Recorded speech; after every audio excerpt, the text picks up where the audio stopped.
Good morning to all students. कल हम लोगों ने ध्वनियों के बारे में पढ़ा था और आज हम लोग महत्वपूर्ण विराम चिन्ह के बारे में पढ़ेंगे कि कौन कौन से विराम चिन्ह होते हैं। चलिए फिर शुरू करते हैं। सबसे पहले हम ये जान लेते हैं देवनागरी लिपि के बारे में। हमारी मातृभाषा हिंदी है और हिंदी की लिपि देवनागरी है। देवनागरी लिपि का विकास भी ब्राह्मी लिपि की एक शाखा के रूप में हुआ है। देवनागरी के नामकरण में दो विद्वानों की वैचारिक भिन्नता रही है। देवनागरी और नागरी दो नामों से जानी जाने वाली लिपि का प्रथम प्रयोग गुजरात के राजा जयभट्ट यानी 7वीं सदी के एक शिलालेख में मिलता है। कहने का मतलब हुआ कि जो हमारी मातृभाषा हिंदी है, हिंदी की जो लिपि है देवनागरी। ये क्वेश्चन अक्सर ऑब्जेक्टिव में या शॉर्ट में आ जाता है कि हिंदी भाषा की लिपि क्या है, तो इसकी जो लिपि होती है वो देवनागरी लिपि है। ठीक, इसका विकास किससे हुआ? ब्राह्मी लिपि से। ये भी ध्यान रखने वाली है कि ब्राह्मी इसका विकास किससे हुआ? देवनागरी लिपि का ब्राह्मी लिपि से। ठीक है, और इसका जो नामकरण है इसमें दो शब्दों से मिलकर बना, देवनागरी और नागरी। दो नामों से ये जानी जाती है, देवनागरी और नागरी। इसके बाद सबसे पहले हम पढ़ते हैं विराम चिन्ह के बारे में। लेखक के भावों और विचारों को स्पष्ट करने के लिए जिन चिन्हों का प्रयोग वाक्य अथवा वाक्यों में किया जाता है उन्हें विराम चिन्ह कहते हैं। ठीक है, लेखक के जो विचार होते हैं या जो भाव होते हैं उनको स्पष्ट करने के लिए विराम चिन्ह का हम प्रयोग करते हैं। अब कौन कौन से विराम चिन्ह का प्रयोग करते हैं? सबसे पहले आता है पूर्ण विराम। पूर्ण विराम का अर्थ है पूरी तरह रुकना या ठहरना, जहाँ वाक्य की गति अंतिम रूप ले ले, विचार का तार एकदम टूट जाए, वहाँ पूर्ण विराम का प्रयोग होता है।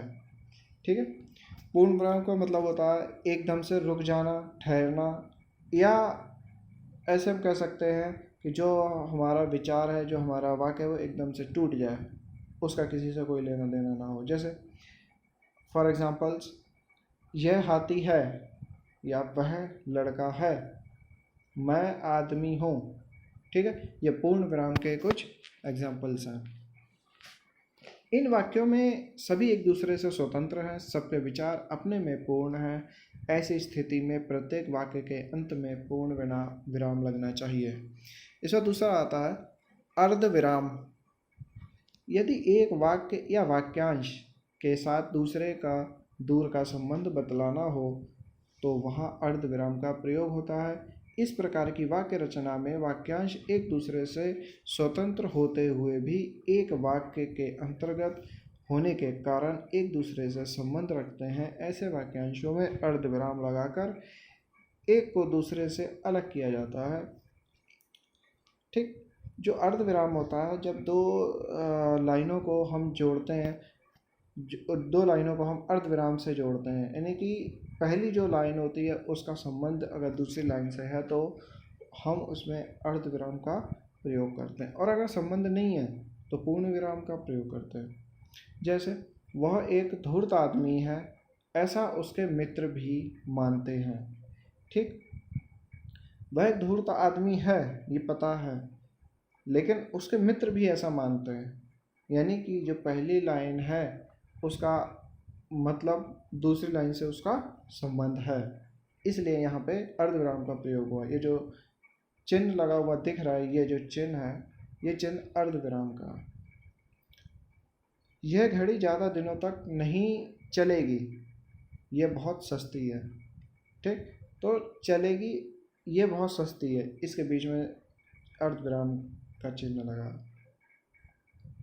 यदि प्रधान वाक्य में संबंध अन्य सहायक वाक्यांशों का प्रयोग किया जाए तो अर्ध विराम लगाकर सहायक वाक्यांशों को अलग किया जा सकता है। जैसे छोटे छोटे बच्चे पानी में घुस जाते हैं, पानी उछालते हैं, तरंगों से खेलते हैं। इसमें छोटे छोटे बच्चों से मतलब है, जो पहली लाइन है उसका मतलब दूसरी लाइन से संबंध है, दूसरी लाइन का संबंध तीसरी लाइन, यानी कि तीनों जो लाइनें हैं उनका एक दूसरे से संबंध है। जैसे सभी तरह की डिग्रियां या उपाधियां के लेखन में अर्धविराम का प्रयोग होना चाहिए, जैसे एमए, पीएचडी। ठीक है। इस तरीके से अगर कोई प्रधान वाक्य है उसका संबंध अन्य वाक्यों से अगर होता है तो वहाँ पे हम अर्धविराम का प्रयोग करते हैं। इसके बाद आता है प्रश्नवाचक। प्रश्नवाचक वाक्य के अंत में इस चिन्ह का प्रयोग किया जाता है। ठीक है, आपको जैसा कि पता है इस चिन्ह का प्रयोग किया जाता है। जहाँ प्रश्न करने या पूछे जाने का बोध हो वहाँ पे हम प्रश्नवाचक चिन्ह का प्रयोग करते हैं या वो प्रश्नवाचक होता है। जैसे क्या आप दिल्ली से आ रहे हैं। जहाँ स्थिति निश्चित ना हो वहाँ भी प्रश्नवाचक चिन्ह का प्रयोग होता है। जैसे आप शायद पटना के रहने वाले हैं। ठीक है, जहाँ पर हमें निश्चित ना हो, अनिश्चित हो, वहाँ पर भी हम प्रश्नवाचक का प्रयोग कर सकते हैं। इसके बाद विस्मय सूचक। इसका प्रयोग हर्ष, विषाद, विस्मय, घृणा, आश्चर्य, करुणा, भय इत्यादि भाव व्यक्त करने के लिए निम्नलिखित स्थितियों में होता है। ठीक है, हर्ष, विषाद, विस्मय, घृणा यानी कि खुशी होना, घृणा होना, दुख होना, डर लगना, भय होना, इन सब जगहों पर विस्मय सूचक चिन्ह का प्रयोग होता है। जैसे आह्लाद सूचक शब्दों, पदों और वाक्यांशों के अंत में इसका प्रयोग होता है। जैसे वाह, तुम्हारे क्या कहने, या तुम्हारा क्या कहना। ठीक इसी तरीके से ईश्वर को संबोधित करने में इस चिन्ह का प्रयोग होता है। जैसे हे राम, तुम मेरा दुख दूर करो। हे ईश्वर, सबका कल्याण हो। जहाँ अपने से छोटों के प्रति शुभकामनाएं और सद्भावनाएं प्रकट की जाएं, जैसे चिरंजीवी हो, यशस्वी हो, स्नेहाशीर्वाद, इस तरीके के जो शुभकामनाएं होती हैं या सद्भावनाएं जहाँ प्रकट की जाती हैं वहाँ पर इस चिन्ह का प्रयोग किया जाता है। जहाँ मन की हंसी खुशी व्यक्त की जाए, ठीक है, जहाँ अपने मन की हंसी या खुशी व्यक्त की जाती है वहाँ पे हम प्रयोग करते हैं। जैसे वाह वाह, आहा, अरे वाह। ठीक है, इस तरीके का हम चिन्ह का प्रयोग करते हैं और इस तरीके से खुशी के समय पर हम इस तरीके के शब्दों का प्रयोग करते हैं। ठीक है, ये जो आपका टॉपिक था ये टॉपिक यहीं पर ख़त्म हो गया। धन्यवाद।